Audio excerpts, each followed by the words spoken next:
got it bumping. Okay, WOB crew, we're going into block 3. If you're just joining us now, I'll give a quick rundown of what the first 2 blocks basically held for the group. Our first block was only a month long. We treated that as a beta block, just kind of getting a sense of how the online remote training would work, getting a sense of how video analysis could work for a group setting from remote access, and just kind of hammering in all the nails and finalizing some of the smaller details. We then went into the second block, which was essentially our first full 8 weeks of training. We called that Back to School, and just by the description of the name, you can kind of guess what we did. Just dusting off the basics, assuming that COVID had taken away most of your ability to lift. We treated that block as like, how do we get back to lifting? Training wheels were on, we took things really slow, and we didn't really push above 90 or 92% by the end of the block. We took 90% as the top end and left it there.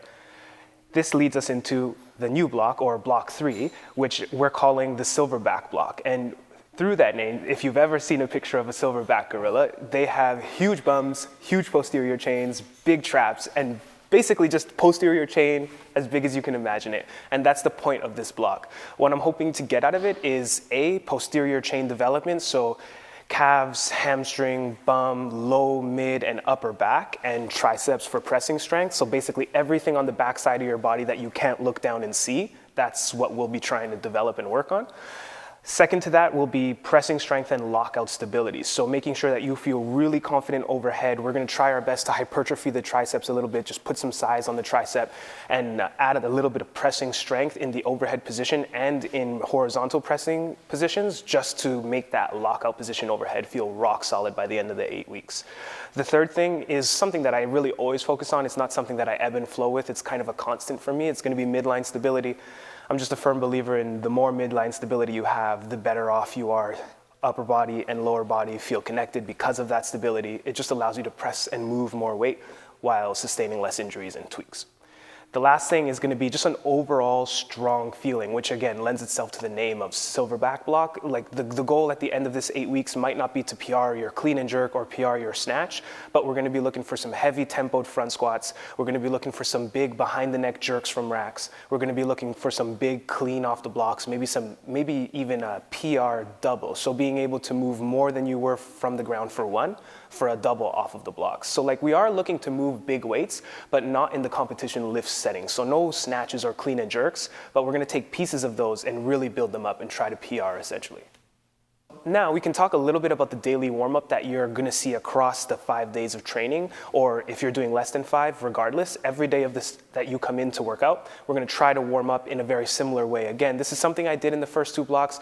Some people like it, some people find it monotonous, but the point of having a daily warm-up that is the same is so that you and your body can start developing a little bit of a relationship in assessing how you feel versus how that equates to performance. Because sometimes we become a little bit distant from what we feel inside and what that equates to from a performance standpoint. Having the same daily warm-up, going through the same movements, though it's monotonous, gives you a really strong relationship of, I feel this, therefore I know I can do this. And if I feel this, I know I need to warm up for X amount of time before I can push and not get hurt. It just really develops a relationship between mind and body. So going over that daily warm-up with a little bit more detail, the face down swimmer, something easy to focus on is pulling the belly button slightly off of the floor, even when your hands are overhead. It's a tricky thing to find, especially because you're laying on your stomach. So it feels awkward to pull your belly button away from the floor while laying on it. But you just have to picture, if your arms are overhead and your belly button was pressing into the floor, you'd be in a back bend. So thinking of pulling your belly button away from the floor just ensures that you're actually in a neutral position, which is what we're gonna want when the bar's up there. The second move is that T-spine twist from knees and elbows. My favorite thing here is following the moving elbow with your eyes. For some reason, that tends to add a couple degrees of range at the top end. And that bottom elbow, the one that's on the floor, as you hit peak range and you feel like you can't go anymore, that grounded elbow, drive it through the ground and almost feel like you're stretching your pec. That'll also give you a couple extra degrees of T-spine rotation. The last move in that first piece of the warm-up is going to be your side lying hip circle. The goal there is to not use your free hand to assist with hip stability against the floor. It's going to be really tempting to put your free hand on the ground to assist as your leg moves through the range of motion. Keeping that hand on your ribs or on your hip, or essentially just not on the floor, forces the hips to stabilize themselves via the core and glutes, rather than your arm kind of cheating the stability piece of that move. The second piece of our warm-up, again, starts with that lateral shoulder raise to overhead position. With that one, try your best to delay the traps taking over the movement. Because it's a lateral raise, the moment you start picking up your arms, it might open the door to this. Try your best to start the movement by putting your hands deep into your pockets. So hands in pockets to press the shoulders, and then try to keep them down there for as long as you can. Hopefully getting to the top with very little raise, if any. The second move is that calf raise off of the plate. This one doesn't really have too much of a tip or a trick to it.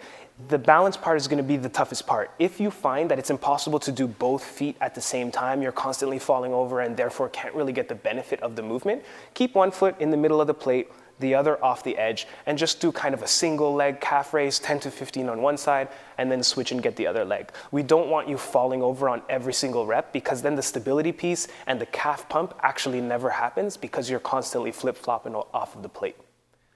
Next, we got the dead bug. If you've been in any CrossFit gym or weightlifting gym, you've probably done dead bugs and had them beaten into you at this point. But if you're new to dead bugs, drawing the belly button down into the floor. So it's very much the opposite of those face down swimmers where we're pulling the belly button away from the ground. It's now the flip side. So you're on your back, you want to think as if you're driving your belly button down into the ground, almost as if there's the start of a zipper at your neck and the end of a zipper at your pubic bone, and you're trying to zip everything up into the center. That's kind of the feeling you want to maintain as you move through the dead bug. Try your best to keep the back of your head on the floor, simply because we're prepping for weightlifting positions. So if you zip the zipper I just mentioned to the point of this, imagine trying to put a barbell over your head. You're warming up a position that's not really going to carry over to the sport we're warming up for. So try your best to zip the zipper, but without affecting the T-spine. So I'm zipping the zipper and I'm tight, but not to the point of no return. So getting as tight as you can without destroying the posture behind the lifts we're about to do. The last move is going to be your single leg bridge. With that one, at the peak height of the bridge, do your best to keep your hips level. Easiest way, put the fingertips on your hip bones. As you drive your hips up, if you feel one hip really dump to the side, pause at the top and just try to level it out before you come back down. With the single leg deadlift, it's the exact same thing. As you hinge at the peak range of your deadlift, so when your chest is facing the floor essentially, we don't want one of the hips to hike up or dump. We want them as level as possible. My trick for that is the back foot on the deadlift, the one that goes up as I bend over, I angle it inward. That forces the femur to stay internally rotated and actually keeps the hips much more level than if you let the foot turn out. So that wraps up the description for the silverback block. Essentially, the overall overview for the program is the same as every other block. We're going to start slow in weeks 1 through 3, really develop the concepts, give you guys a chance to message me on WhatsApp, send videos, and kind of hammer out all of the weak links behind your movements. By week 4, you can expect to see the intensities start picking up, the insane volume of the first little bit will start to back off, and it'll enable us to push those higher percentages. Week 1 and 2, you won't be moving more than 60%. Week 1's 50, week 2 is 55.